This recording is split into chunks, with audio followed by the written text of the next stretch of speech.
What's up, everyone, and welcome back to another edition of the Sunday League Screamers podcast. I'm your host of today's show, Steve McCutcheon, along with Mike and Vito. Take a moment real quick, hit the bell, subscribe to us on YouTube, iTunes, Spotify, and wherever else you find your podcasts. Also, follow us on Twitter at the SL_Screamers_pod. Before we get started, we have a very special guest on the show today, our first return guest. He's a writer for SBI, covering the MLS, United States men's national team, European teams abroad. Please welcome back Larry Henry. Yeah. Setting multiple records. First guest ever, first return guest ever. Man, wow. I'm gonna be on the Hall of Fame on this couple months. What's up, guys? Thanks a lot for having me again. Pleasure to be back and excited to talk some US men's national team. Big week coming up. Yeah, no, absolutely, man. For anyone that might have missed the first show, they want to give us a little background about yourself real quick again? Yeah, so obviously some things have changed a little bit, but back at SBI Soccer, where I've been for over 4 years now, covering Americans abroad, U.S. men's national team, MLS, playoffs right around the corner, so a lot going on there, and then also some other stuff going on. Fox Sports, The Gambler in Philadelphia. So if you're a hockey fan or Union fan, always on there talking about some stuff. Try to talk about the NFL a little bit, but mainly it's just me complaining about the Eagles offense. So I feel that personally too. Don't worry. So, or Nick Sirianni's, lack of ability to run the ball. But hey, I mean, it happens. We got our Super Bowl, so I guess I could look at that. Yeah, let's forget about that. Relax there. You like the evil dynasty. Calm down. All right, let's hop right into the US stuff though, man. We got a lot to cover. Both windows had a lot of controversy, just everything that, the way it started and the way we finished. Each window seems like a completely different tone. What was your take on the first two windows going and leading up into the third?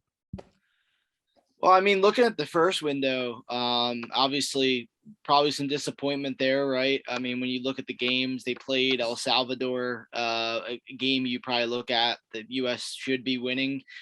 Yes, there's a lot of guys making their competitive debuts in qualifying that game. So to get away with a point on the road, was a good result. But maybe some points left on the board.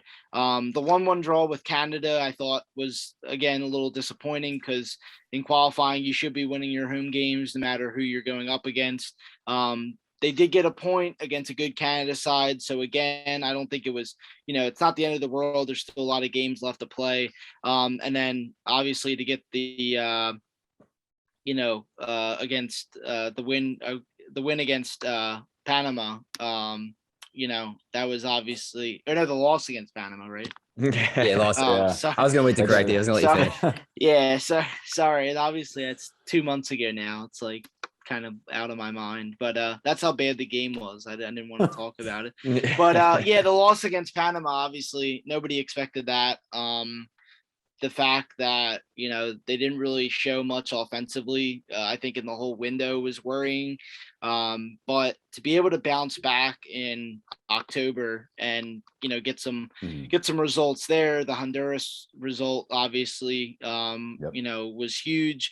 And then also the Costa Rica game, which I was at, again, another important win, that being on home soil. So bigger steps, obviously, in the October window than the September window. Still some points dropped, but sitting in second place going into this window now where there's only 2 matches. Obviously, this week against Mexico is huge. Big rivalry as always. A win would see the U.S. tied with them on 14 points. And then a quick turnaround because you got Jamaica away next Monday, which you have a Jamaica team now who just picked up their first win in qualifying, 1, 2, and 3 overall. And obviously, there's been a lot of moving and shaking. Seems like every match day, you can kind of rise or fall with a result. So big matches coming up, but overall, I think the U.S. has done well to, set themselves up for another big window here.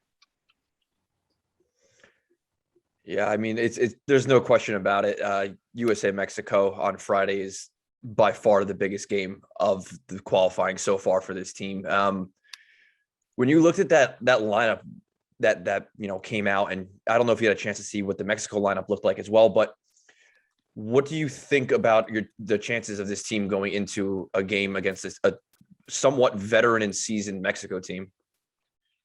Well, I mean, it's always going to be tough, right? I mean, there's obviously a lot of, history in this rivalry. You have a Mexico team now who has lost to the U.S. in back-to-back tournaments, losing the Gold Cup and the Nations League. So obviously, revenge is a little bit on their mind, but they know they're in the driver's seat in qualifying right now with 14 points.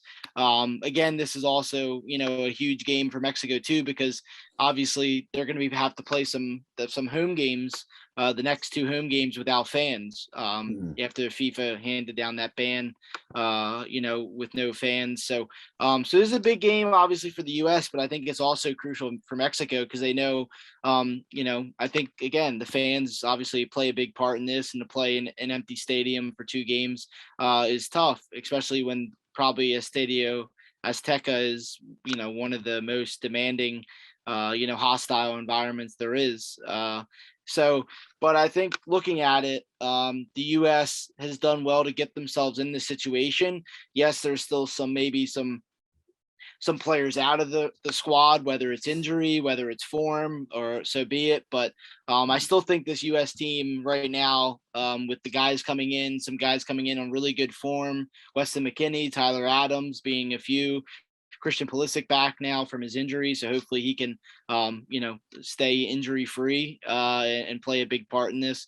I still expect them to get a result at home, knowing that they're at home, and again, they kind of have the upper hand on Mexico in the more recent matchups over the summer. What do you guys think? Pulisic in particular, because obviously he's a major talking point. Does he immediately get put into that team, or does Gregg slowly build him in and maybe use like a Weah Aronson type of, wing system, or even an Areola? Because I'm not sure if like Gregg, obviously he wants to trust and believe in him, but given the injuries, given the lack of playing time, would you immediately insert Pulisic into that team against Mexico? I don't know. I was thinking about that this morning, actually, because I don't know if you had a chance to see Thomas Tuchel's comments this morning, specifically about Pulisic. He was, I don't want to say he was pleading with Gregg Berhalter, but it definitely sounded like he was trying to communicate with him, being like, hey, he's not 100% match fit. You need to be careful with the amount of minutes you're playing him. I don't see, though, if you're Gregg and you're looking at this game knowing you're in second place and knowing that a loss puts you 6 points behind Mexico at that point, I don't see how you cannot justify starting Pulisic and then as the game goes on, determining what his match fitness is. I think he has to start the game. I think this is the biggest game of the tournament, and they all know that. And I don't think Gregg for a second is thinking about not putting him in that starting 11. I mean, he's one of the best players in that team. He's a game changer. And if anyone's going to be able to run at that defense and unlock something, it's going to be him. So we'll see how long he goes, but I think he does slot right into that starting 11. Something interesting too, I was looking at prior was like the other teams, who else they're playing, right? Or at least directly behind the U.S. in the standings. Mm-hmm. Canada has to play Costa Rica, who in all intents and purposes, they'll most likely win that game against an older Asian Costa Rica team. And then Panama playing Honduras, right? Bottom of the table in the hexagonal. So for the U.S. and their perspective, they need some type of result. So I'm just curious, because you're looking at probably 2 teams who are going to get most likely maximize their points in those games. So do you think a draw is as good as a win in this game? Hypothetical, like not literally, obviously, I understand there's a numerical point difference between those, but looking at this game, are you comfortable if the United States comes away with just a point to keep things close? I mean, it's when you look at it, right, you want to win your home games, but going in against the top, number 1 seed right now, Mexico, in the rankings, I don't think it's the end of the world if they walk away with it. Like, it's a 1-1 or a 2-2. I think if they get a point in that and then you beat Jamaica, I still think it's a positive window, right? Because you take 4 out of 6. You're still most likely in the top 2 by the end of the window. But again, with some drop points in that first window, obviously the loss to Panama. And I mean, right now you want to be kind of ending that window with as most points as you can get. Gregg has said that. He said that last window, when you look at each window, they want to come out, with, plus minuses type of thing. You want to come out with, a +6 or a plus, +5, whatever it is. At least you're winning every window. So again, it's going to be a tough game. I wanted to add, just with the Pulisic thing, I think he has to start for this game, because you hit it on it exactly. He's the guy that kind of unlocks defenses with his ability to come back, get the ball, make plays, win fouls. But I don't know if Gregg actually starts him, only because the fitness issues, right? I mean, he's only played, I think, was it 5 minutes against Burnley over the weekend? 14 minutes.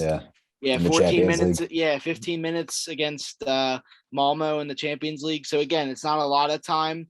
I still think he could be just as impactful off the bench, like a super sub role. Because I mean, you're a defense. You don't want to see Christian Pulisic coming on 60th minute, 65 minutes with 30 minutes to play. So, but again, I think you do have to start him, because this is the rivalry game. This is the biggest game in the octagonal round. And again, just his ability, and that's no knock to Brendan Aronson or any of these other guys, but I mean, they're obviously good players too, and still coming into their own. But I think Pulisic has to start. But again, it's Gregg. I mean, he's had some roster decisions in the past that people have nitpicked and everything, and obviously some guys out this camp, which hurts. Gio Reyna's still out. Serginho Dest is out. John Brooks wasn't chosen. So so again, there's you're kind of under a tighter microscope. Speaking of I was curious to get your opinion on this and everybody's opinion. Speaking on like the John Brooks thing, the Serginho Dest thing, obviously out for two different reasons, but that's obviously a huge blow to the back line in particular. And when you're facing a Mexico team who has Tecatito, who has Raúl Jimenez now back in form, right? Playing. I mean, that's debatably the best attack in CONCACAF, realistically. Yeah. I don't think debatably. I think it's by far the best attack in CONCACAF, especially given all the guys that are falling in and out of this United States roster. I feel like every time it's getting released. I mean, Mike, I'm glad you brought this up, because I was just thinking this. Do you think this is a time where we see a complete shift in formation? Maybe understanding that some of the more reliable guys, like the Dest that you just said, is out of the equation, and maybe he sees that the opportunity is to stifle them at the back and hit them on the counter, now that you have players like Pulisic and the pace of Aronson and Weah in the squad up front? Or do you think he just sticks with, this is what I know, this is what we're going to do? That's a great question. Because for me, this game is about keeping it close as long as you can. I don't see this game being like a 3-3 overall match. I mean, even though they play lightning pace with each other, we saw it in the Gold Cup. I mean, relatively speaking, these games are generally pretty close, and this could be decided on who keeps their shape in the back a little bit better with the attacking threats that both sides have.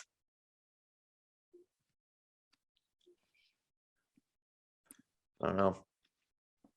Yeah, I mean, when you look at obviously the Mexico, when you look at Mexico's lineup, right? I mean, yeah, I agree with your guys' opinion that it is the best attack in CONCACAF. There's so many guys that can kind of beat you on any given game, But again, I am a little kind of worried with this back line too, because like you said, John Brooks out. He's the veteran guy, big, physical kind of presence in the back line. He's not there. Even though the last 3 games he's played with Wolfsburg, they've won, they've kept 2 clean sheets. He had a pretty stellar performance over the weekend. Serginho Dest is another one, his ability to get upfield. So I'm really curious to see how Gregg kind of, whether he, how he kind of rotates the back line, who jumps in, how he kind of sets it up, whether it's, 3 at the back, whether it's 4 at the back against Mexico. Again, I think if you had Dest there, I think then you do maybe go 3 at the back and let Dest kind of get further upfield. But now with him not there, maybe they go 4 It's definitely going to be a tough decision for him to make with this Convinced roster. That he left John Brooks off just because in the Champions League game he gave Brendan Aronson a nice little stick in the foot, and he was like, "All right, you heard Aronson, you're not playing, you're not coming to camp." Speaking of the omissions, though, we kind of had a few that obviously stand out. We already brought up Brooks, but then you have someone like Hop.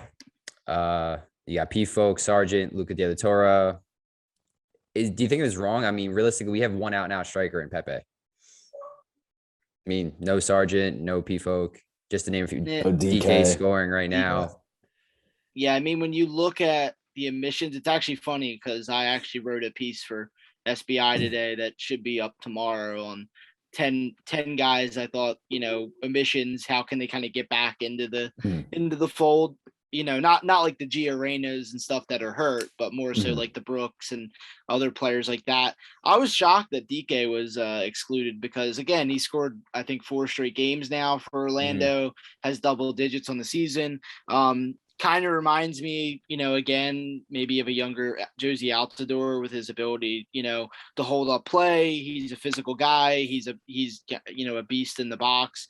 Same with PFOC. I know he scored over the weekend, but it was his first goal in the past 9 games. So, maybe form wasn't as the best right now for him. Same with Sargent. I mean, he only has the goals in the League Cup and came off the bench over the weekend. So, it's tough. I mean, it's tough because, again, you want to pick you want to pick your key guys, your McKinneys, your Musas, your Adams, other guys, Pulisic, but you also want to balance the form too. Same with Hoppy. I mean, Hoppy's only played 2 games for Mallorca since he made the move from Schalke. So I think that's going to be tough for him to get in there until he starts either, scoring some goals, getting some assists, getting some minutes. He's been on the bench kind of now for a while. De La Torre is an intriguing one because I think his game has just gotten better in the Netherlands, and kind of reminds me a little bit of how Julian Green has kind of changed his game a little bit, become an all-around midfielder, not just an attacking guy, but is all around the box. Is kind of like a box-to-box midfielder. Kind of setting the tone a little bit. So again, I think DK not being there is kind of shocking to me. De La Torre is another one, but I think when you look at, PFOC, the form might not be there. Sargent, the form might not be there. Hoppy as well. The Brooks omission, I guess I kind of get it. If Gregg doesn't think he's at his best right now, and Brooks kind of came out and, made his statement that he didn't think he was maybe at his best right now, and you just kind of have to, move on and get better for the next window. But I do think it's pretty funny though that he gets left off and then proceeds to deliver probably his best performance of the season for Wolfsburg. Yeah, absolutely. I think Conrad's another one of those guys too. We talk about him pretty frequently when we're talking about the national team. But I think, again, he's one of those guys kind of like Sargent. While he has the talent, he hasn't been displaying it. I mean, he hasn't played a full 90 minutes for Marseille the entire season. He hasn't registered a goal and assist in the league, I think, since the end of August or something like that for them. So, like, while he has the talent, I mean, it's hard to not justify leaving him off the lineup at the same time. I mean, games like this, you need guys in form. That just purely how it has to be. And if you're not, then I guess I understand not bringing these guys with you, Kind of throwing some tougher questions at you if we're going to talk about the whole form debate with like the Brooks omission. Guys like Mark McKenzie, who hasn't really been killing it over in Belgium. Leggett was left off the last roster, or the game day roster, I should say, based off his performance against Panama. Roldan's in there, Areola, who, Gregg has a man crush on, I think, but besides the point. What's the difference between including them on the roster but then omitting Brooks then at the same time? I feel like it's kind of like goes. There's also the case too of like the Georgie I can't pronounce his last name. Mihailovic. Mihailovic, yeah. I think he should be. I think he should be in the squad, definitely. Yeah, he was another guy I had in my list that'll be on SBI tomorrow. But he had 14 assists for Montreal this season, and recently did an interview with MLS Soccer about kind of his frustration, not being picked on here, that he's kind of done everything he could and he's still not there. But I think when you look at like the guys you said, the Lletget, Roldan, Areola, I think again it's some familiarity there.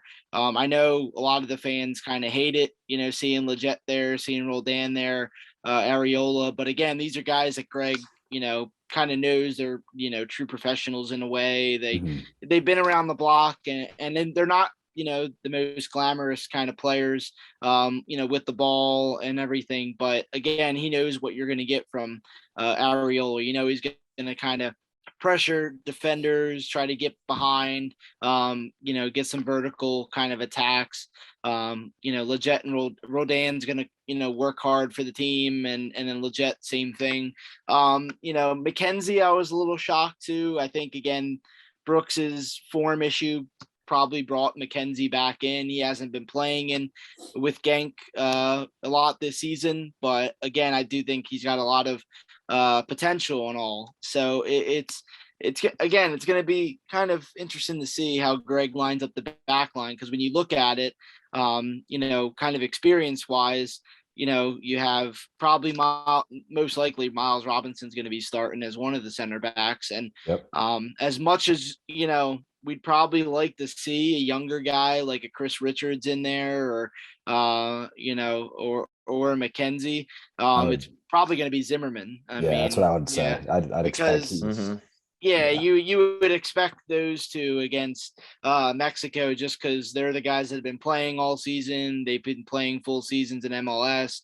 Robinson's stock has kind of risen over the whole summer now. And Zimmerman's also very physical, at least against like a Raul Jimenez type of player. So they're both going to be pretty physical with him and try to keep him off the ball. And then I guess when you look at Anthony Robinson's going to be at left back, and then at right back, I mean, as much as I want to see Joe Scally play, and I really loved seeing his kind of development with Gladbach, again, I think the Dest injury just kind of helped him get into the squad and get a chance. So I as much as you probably don't want to see it, I really think Yedlin's going to be starting at right back. Yeah. I could see that easily. Behind Yedlin was like the next big thing. Yeah.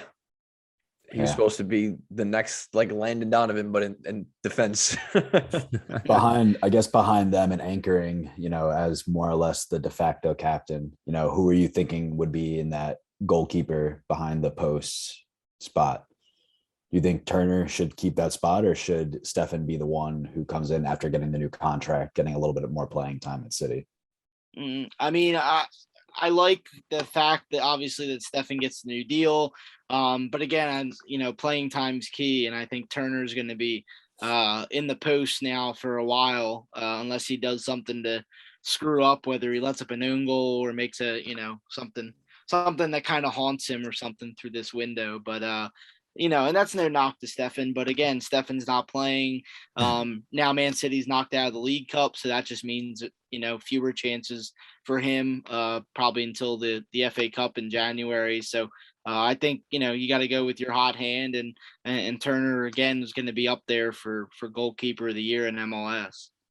Could you make a case for Stefan though, playing out of the back with his feet and being a much better suited goalkeeper against a team like Mexico if we're trying to play that way?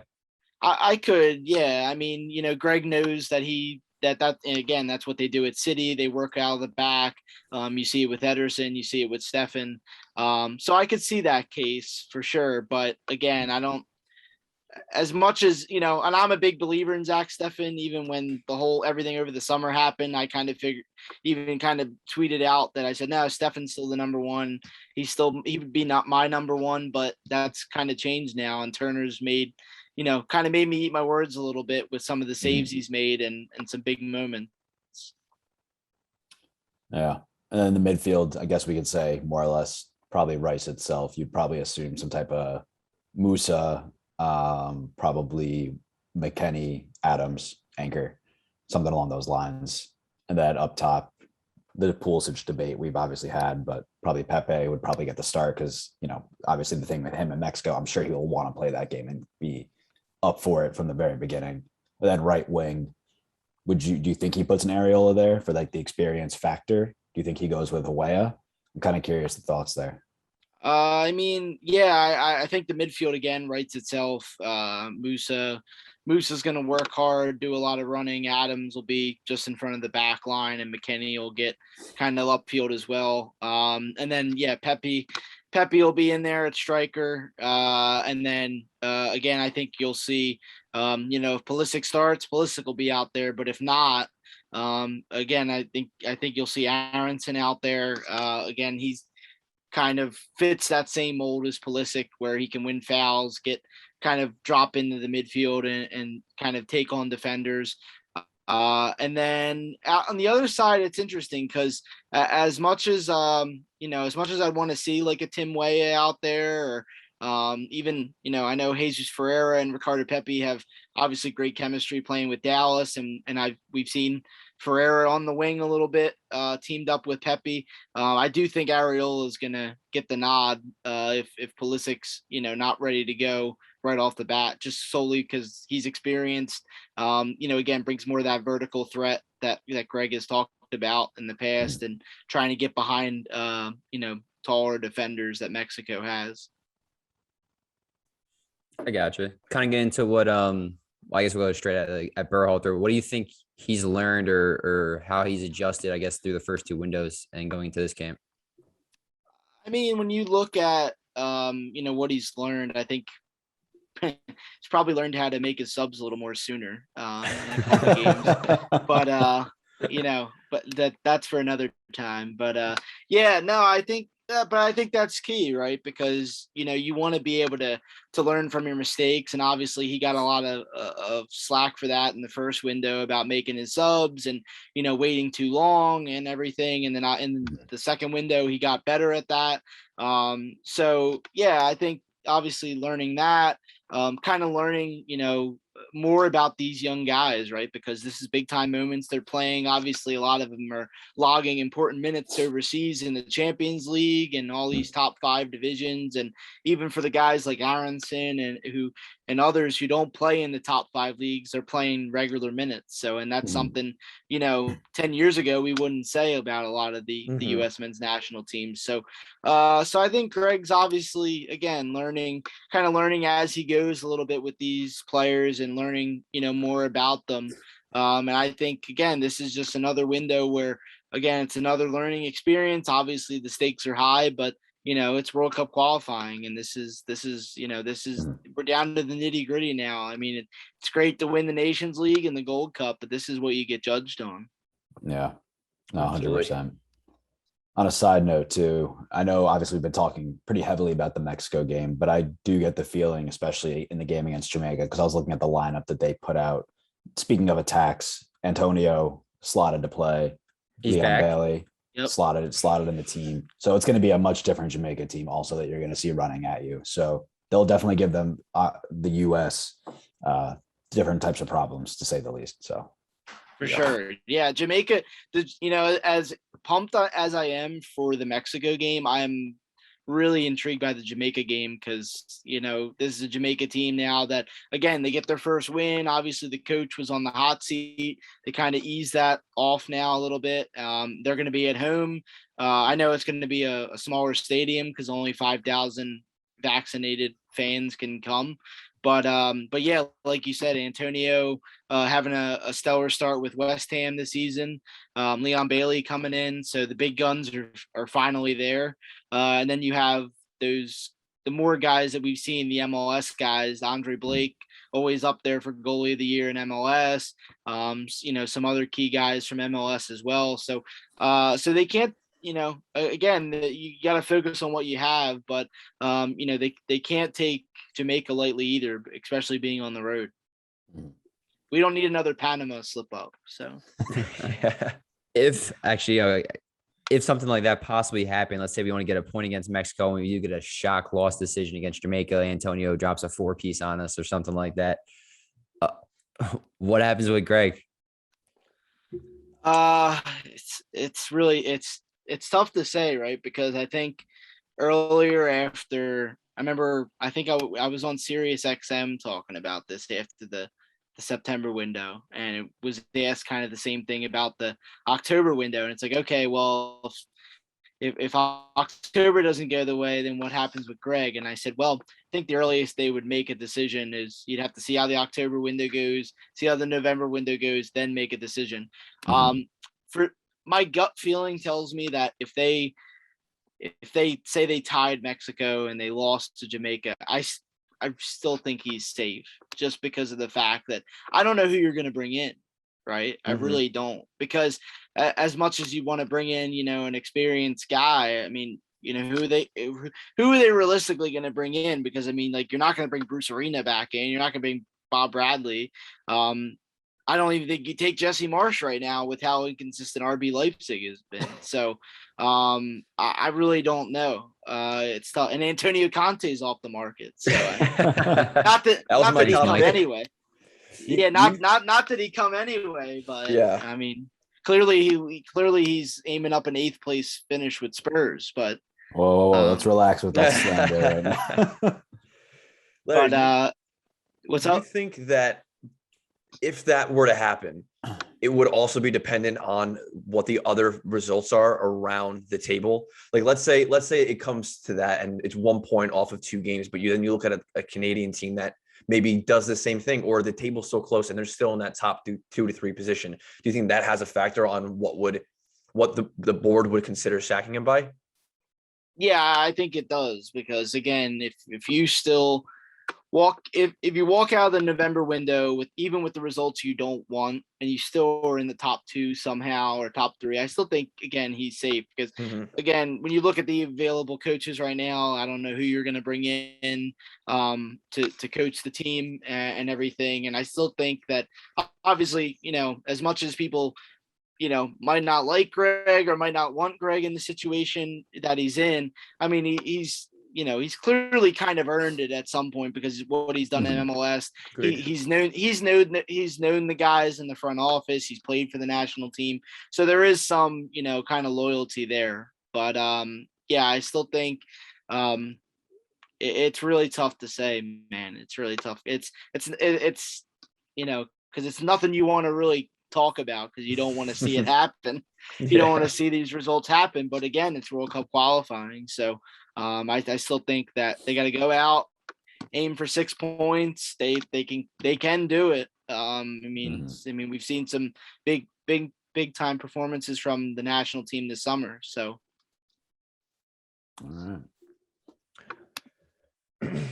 What if you had to change anything though, tactically, squad selection, anything that Berhalter does, substitutions, what would kind of be like the main thing you want to see him work on as a coach going forward? It's tough to say. Obviously, the squad selection is always, debatable because of who's injured, who's injured, who's not. Obviously, there's guys probably there's some guys that I always still kind of feel should get a chance with the national team. Julian Green, one of them. I'll probably be one of the last people on that train, but I still might die on that hill. I know, yeah. Yeah. Hey, I think he's come really kind of far along as a player.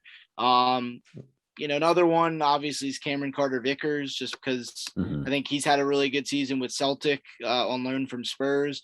Has been one of the top defenders in Scotland right now, so that's key. And I mean, he's playing every week. Mark McKenzie isn't. So yeah, so squad selections obviously, pretty interesting to debate. And obviously, again, injuries hurt. I mean, that's really it when you look at it. I just think that, he has one of the, he's got a talented roster, guys playing in Europe, guys playing high level there. Some of the, top guys in MLS.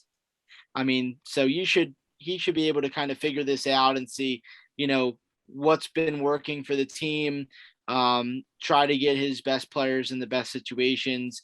Sometimes, again, they do look like that kind of deer in the headlight thing. I remember being at the Costa Rica game and conceding 30 seconds into the game. And I'm thinking like, oh, here we go again. But they were able to kind of fight back and get the win, which was huge. So they kind of, for the young players on that team, they showed some fight back. They showed some some backbone a little bit and, got the win. So, and that's what I hope we see more of, right? Because there's a lot of talent. There's a lot of confidence in those players, McKinney, Adams, those guys that, you see every week, and they're kind of, leaving it all out on the field. So now we just need to see that on the national team level and on a consistent basis. One more question about the squad too.